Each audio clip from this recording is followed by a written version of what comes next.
And that music means it's time for the Piltch Point with Avram Piltch. This week's Piltch Point is proudly powered by Newegg. Whether you're building a new PC or upgrading an existing one, Newegg has everything you need to make that happen. Whether you need processors and motherboards, power supplies, or you're looking for closed components like monitors or full systems, Newegg's got it all. They've even got a whole bunch of maker products, which I know is a huge market right now, including Raspberry Pi and Arduino stuff, all available. And they have daily deals where they've got gaming laptops and PCs and even Bluetooth audio systems on sale, and they change every day. To find all of those deals, you can go to pilchpoint.live/Newegg. I forgot how our show opened there for a second. We haven't opened it that way in like 4 years. Oh, that's funny. Anyway, so let's pretend like we've been doing this for a while, and let's talk about Computex, because that just finished up, right? Yes. So the biggest hardware show of the year for PCs anyway, more important than CES in a lot of ways, was in Taiwan last week. And I was there along with 5 other members of the Tom's Hardware staff. We were covering all the big announcements and all the new products. And, we even got to visit some of the companies, major companies' offices. But the big news, so let's talk about what the most important products were that we saw at the show. So, and you can see, of course, our list of best of Computex and coolest stuff that we saw at Computex, which didn't make the best list, and coolest case mods, and a lot of other coverage at tomshardware.com. But to start with the things that were on our best list, AMD blew everybody away when, as expected, they announced the new 3rd generation Ryzen desktop chips. They now are going to have a 12-core, 24-thread processor that is called a Ryzen 9 that is going to be available July 7th. All of their new processors are going to be available on July 7th because they're 7 nanometer processors, so 7 for the 7 nanometer. They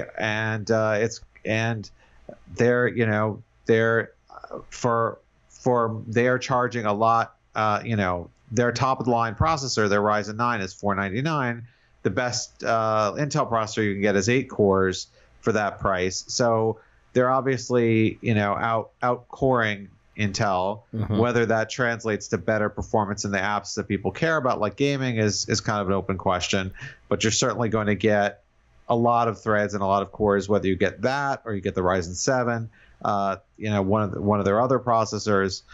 This is obviously going to be be big. And the other thing that's really important about the new 3rd generation Ryzen is that if you get the new motherboards, the new X570 motherboards to go with them, you will have support for PCIe 4.0. So what that means is you can have an SSD that is a lot faster than the current SSDs, because it can saturate, it has more bandwidth to go. So Gigabyte, Patriot Memory, and Corsair all announced SSDs that are going to use the same controller, the Phison E13 controller, that's going to allow them to get up to about 5 gigabytes a second if you use them on the PCIe, if you use them on something that has PCIe 4. So, that's really impressive, considering like a top-of-the-line M2 SSD today is maybe 2,000, 2,500, usually less than 2,000 megabytes per second. So, so this is more than double that. And faster drives are coming still, and it's possible that in a year or so we'll see ones that are 8 gigabytes a second. So, but Intel right now does not support PCIe 4. However, we all know that Intel's almost certainly going to support it next year. So these companies are a little bit ahead of the curve of what we're all going to see. Now, speaking of things that are ahead of the curve a little bit, MSI showed off their GT76 Titan laptop. This is a laptop that has a desktop Core i9 9900K CPU inside, where all 8 cores are running at 5 gigahertz all the time. They're running overclocked. The thing has a ridiculous amount of heat pipes and fans to make sure that it's cool enough to stay overclocked like that. So, wow. So it's an impressive feat of engineering. Obviously, it's around 9 pounds, and it's gonna be I think $3,500 or so. So certainly gonna have to spend some money to get it and be willing to carry something heavy. But if you're the person that it's designed for, like a professional gamer, pretty much. Yeah, or a professional esports gamer, or somebody, even maybe somebody who needs a laptop to do video editing out in the wild. Like somebody. There's a very specific niche market for this, and most of those people are going to know what they're getting themselves into before they purchase it. They know it's going to be more expensive, and they know it's going to be heavy. Right? Yeah. So anyway, so that was pretty cool. ASUS announced its ZenBook Pro Duo, which is the latest in a line of, which is a laptop that has a second screen above the keyboard. Obviously, I think the jury's out on whether people want a second screen above the keyboard. It's cool to have a second screen for sure, but if you have to look down for it, I don't know if that's a good experience.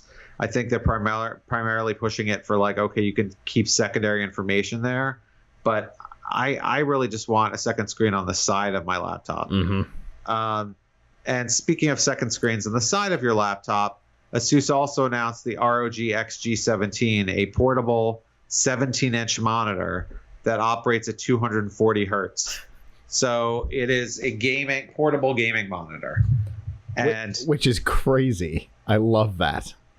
It is a portable gaming monitor, and it will not only just work with the PC, it will also work with a Nintendo Switch or console or anything you want, because it has an HDMI in as well as a USB-C alt mode in. So you could use it with anything. You could even use it with your Raspberry Pi, although you probably won't get 240 hertz out of your Raspberry Pi, but you can use it.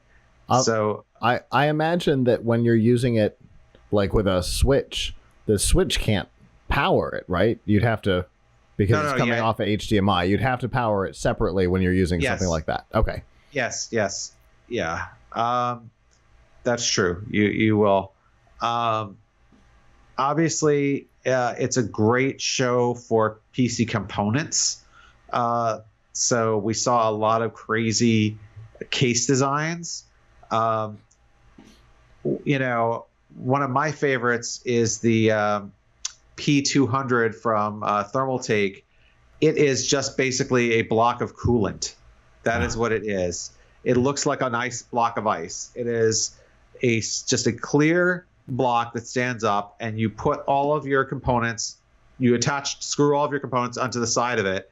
It holds coolant, like whatever coolant you want. You run the tubes, to how you want to do it, and that's it. That's your cooling solution, and everything is exposed to the air. It's like, and it's RGB too, so it looks like everything, all of your components, your power supply, your motherboard, are stuck to a block of RGB ice.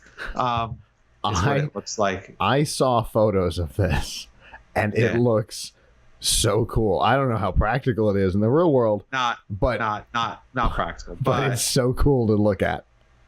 But we saw many practical cases, but that one was kind of fun.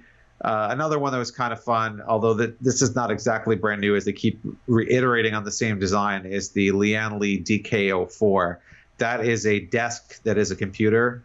It's a hydraulic desk that you can, use a button to lift up and down, so you can make a standing desk or whatever height you want.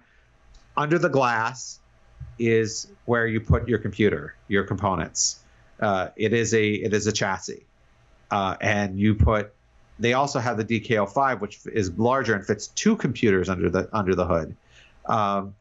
But what's also neat is if you don't want people looking at under the glass and seeing your beautiful computer that you created, there's a fog button, and it like uses, I'm not sure exactly the science of this. It uses electric current to like make the glass change state so that it's opaque.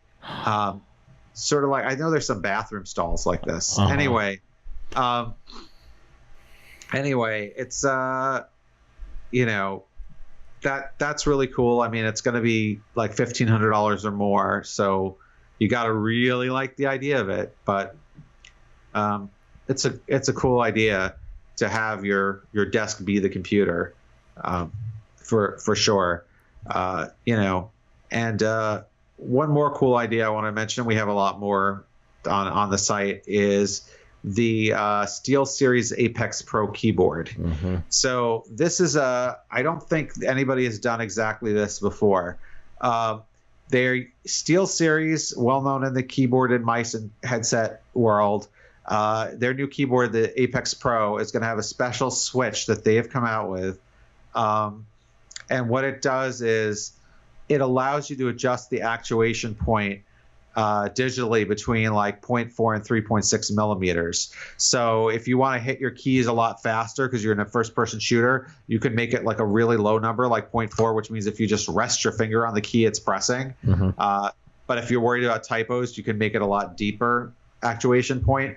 And you can actually do that on a per key basis and a per program basis. So if you like to play games that are first-person shooters and you want like your WASD keys to be like super sensitive, you can do that. But then when you switch to Microsoft Word, everything goes down to a more reasonable number. So, that's pretty cool. And it does it by using a new type of key switch design that actually uses magnetic fields. So this key switch stem never touches the contact like it does on a normal keyboard. It just goes down, and then as it's going closer and closer, the magnetic sensor can sense how far away it is. Oh, you're 3 millimeters away, and that's the setting for actuation. Actuate.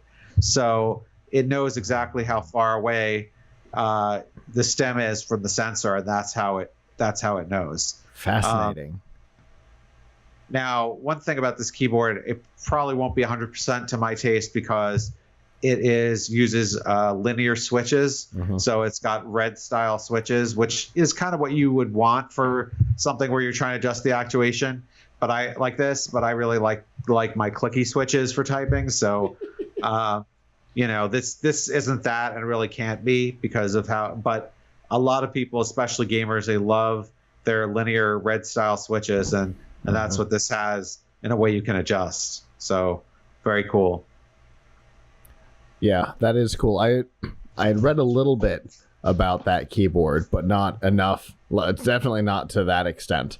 It's really cool to hear how it works, because it's obviously it's a fascinating idea and unique, because when you're typing versus when you're playing a game, what you want is very different, and having to swap out keyboards or something like that is not fun. So having one that can adjust to what you're doing, I love.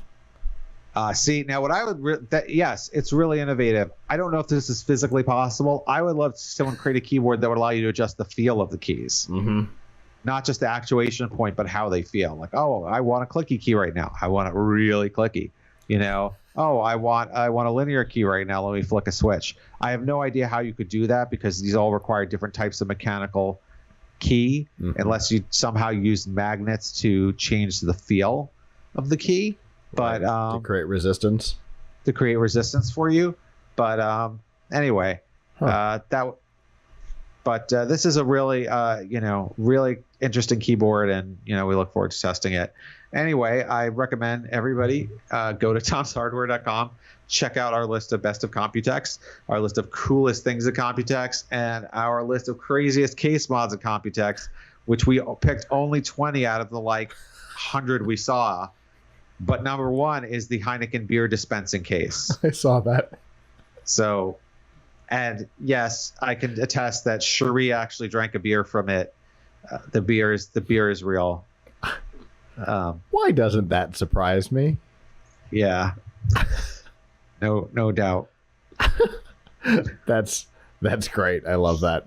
Well, I was following along as best I could throughout Computex, and I have not seen the wrap-ups yet, so I look forward to checking those out on Tom's Hardware. Well, as always, Avram, I appreciate you telling me about things that I wasn't able to attend, and obviously we'll have more of it soon.